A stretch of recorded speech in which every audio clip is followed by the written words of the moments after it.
You're gay, you have sex with the guys, you have sex with the guys, you have sex with the guys, you have sex with the guys, you have sex with the guys, you have sex with the guys, you have sex with the guys. You have a gay house with a gay window. You are a gay boy and everyone knows. Gay are your streets and all your trees are too. You have a girlfriend and she is a dude.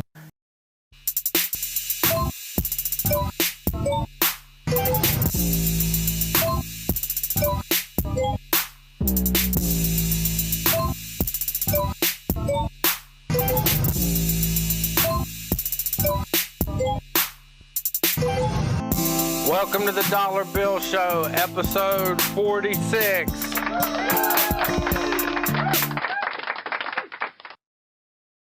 I saw where some guy online, he was in a relationship. I think on his Instagram with Jennifer Aniston, and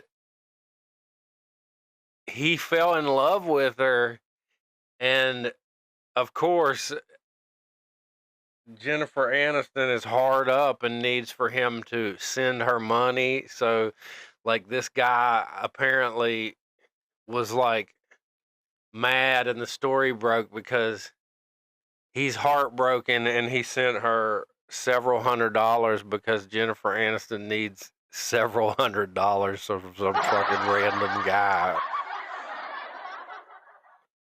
I was watching the Call Her Daddy podcast, and when she interviewed Charlize Theron, and she was talking about her childhood, and her mother had to kill her father just because of the way he was acting, because I guess, I don't know the circumstances exactly, but she said, she was like, where I'm from, it's a man drinks, and it just she was small farms, and the men drink, and it's you're isolated. There was only TV 3 hours a day. The TV stations were only on for 3 hours a day, and man, I can relate to the way that is big time, because it was definitely like that. I can remember even people talk, my dad and his friends was that, talking about people smoking weed, and they're that faggot weed, and shit, and it was just this macho, fucking super macho, every man drinks, that's all they do all fucking day long, really, and then act like dicks and shit. And I can pinpoint, I remember the exact moment that it was scary. It was my dad, after about 2.5 or 3 years, he's my stepdad, after being around, he finally dropped his facade, and he was just mean for no reason. He started being mean for no reason. And then he was mean every fucking day for no reason for the rest of forever. You know what I'm saying? And it really did feel like growing up on an island. And then she was talking about too, that nobody gets therapy. She didn't hear of a therapist or anything like that. Even her mom, after she killed her dad, she don't think she needs therapy or anything like that. And I remember I was the only one that I had ever heard of that they were something's wrong with you, I guess, by the time I was 9 or 10 years old, and started sending me to a therapist. And then the therapist was he was if you smoke weed, he was your baby will have 7 fingers on each hand and be fucked up mentally and all of this shit. And he was just, and he was a fucking asshole, this guy. And that wasn't the only one. And it was just like everybody, like they would put me in a room with these therapists, and my mom would be there, and every single question that they would ask her that was like something wrong with my personality, she'd just be sitting there like, yeah, I see that a lot at home. Yes, yes, yes. And then in reality, it was like, no, bitch, you're fucking crazy, loony, dude. Like, it was like living with that fucking, off of that movie, Mommy Dearest. And then my dad was literally like that fucking Robert De Niro's character on that movie, This Boy's Life. Like, you are fucking scary as fuck. So I just like walked on eggshells. And then when my sister was born, she was the king. Like, she became king over all of them and was fucking mean, dude, from the time she was 3 years old. Like, I was supposed to babysit her. Every single time I babysit her, it wound up with me getting my fucking ass whipped, dude, when they got home. Like, because she was not going to listen to anything I said. So it was fucking rough, man. So, like, if you go through stuff out there and you think that, I thought that there was no, but, and then it's like, they stack the world against you or whatever, and then in the end it doesn't matter what the fuck the world thinks anyway. It's only about, like, are you living a happy life? Like, can you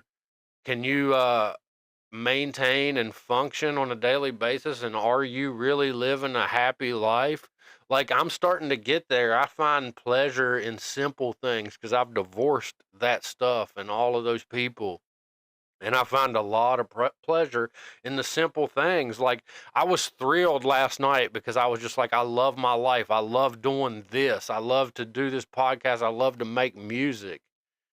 And almost to the point, like, yeah, I want to go do some stuff. I love the beach and stuff like that. But, like, when you're truly doing what you want, like, what is a vacation? Like, you know what I'm saying? Like, I don't need a vacation. Like, a vacation is a trick if you're doing a job that you hate. And, these are just things that I think about because I know there's a lot of people out there that don't think they're good enough, and they're doing jobs that they don't want to do just to survive. But just know, man, if you take a risk, um, God's going to help you, and he's going to make a way for you. And a risk might be quitting your fucking job and losing your fucking home and going and living at a fucking homeless shelter in some other city just to get away from it all. You know what I'm saying? And, like, and who cares about what anybody else thinks? You can be living like this. Like, I had a fucking hot tub that poured over into my pool, and fucking vacations to Mexico, and fucking 100 strippers around me, and fucking all of this facade of bullshit. And I was fucking dying. I was a dying man. And now I have this fucking couch and this microphone and a cat, and I can go walk through the churchyard at night barefoot in the grass and hug a tree. And I'm a fucking wealthy man compared to how I was. Like, I am a wealthy man compared to all of that shit, dude. The cars and the fucking all of that bullshit. And I wasn't rich, but I had it going on. Like, I thought I did. You know what I'm saying? I saw how people were talking about Dua Lipa's passport photograph and saying stuff about that, and, like, my passport photograph looks like fucking ET, I thought, but then it really looks more like the alien from Mac and Me. I mean, I don't even look human in it. I look like some kind of ghoul or something. Okay, I've decided that some of these celebrities, their names don't match what they really look like. So I'm gonna give them real name. I'm gonna give them proper names, or what they should be.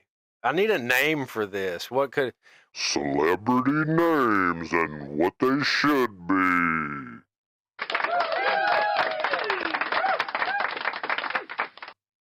Okay, first we have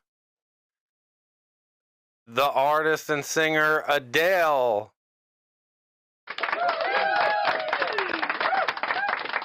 Whose real name should be Cynthia Stewart from the Little House on the Prairie reboot.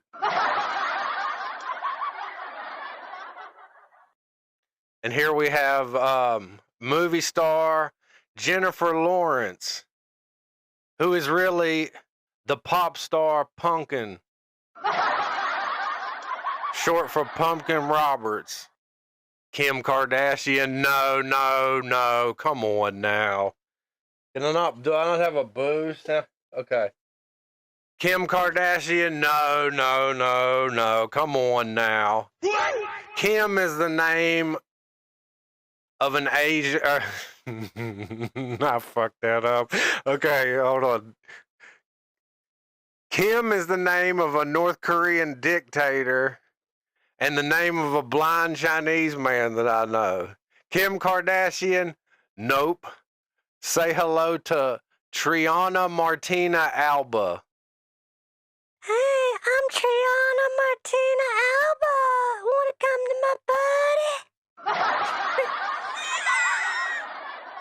And here we have. Oh, okay, hold up. And here we have Khloe Kardashian. Nope. When people first meet you, they automatically think you had an easy life. Khloe Kardashian, say hello to Khloe with a C. Presley Kardashian. Leonardo DiCaprio, nope. Spencer Evans. Joe Jonas, meet Ricky Lawrence. And last but not least, we have Medea, whose real name is Edna Brown. Stage name, Aunt Latifah.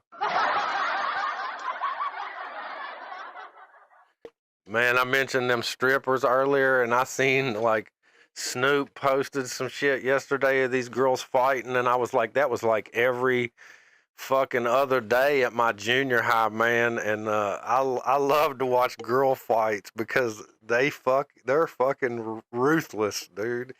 And one time I was at the strip club, and it was here in West Virginia, dude, in Jefferson, dude. And y'all don't know nothing about that. You had to watch the old Daily Show to know what that is. But Jefferson is a tax shelter for strip clubs, and they incorporated it and made it a city. But it was just like all sex shops and fucking all of these strip clubs, and like half of them were really just whorehouses. But these strippers, dude, me and my buddy was in there, and as soon as we got there, something was up, dude. They were like, they're fighting, man. They were like, just give us a minute. And then once they figured out we were cool, they were like, all right, come on in. And we got in there, and like this one of the strippers, dude, she was all fucked up, and she had robbed the other girl. She sold all the other girls pills and Xanax, and then robbed them. And so they were fighting, dude. And they went out back in the fucking gravel, dude, and fought. And these girls beat the shit out of each other. We all went out back. They turned the fucking sign off and shit.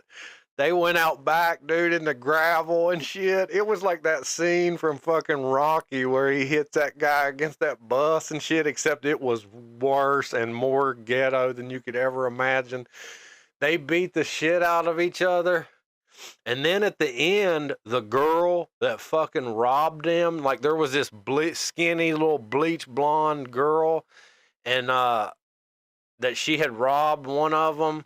And like she was out there fucking huffing, panting, and that girl that robbed her, she came out with a fucking one of them big clear stilettos that's like 8 inches long, and just fucking, we'll see, bop, fucking hit that bitch right in the top of the head, dude, and blood just fucking covered her, man, and the fucking ambulance came and shit, and it was the best fucking night I've ever had at a strip club in my life. Honestly, it was better than any fucking lap dance or anything you could ever get in a fucking champagne room, that's for sure.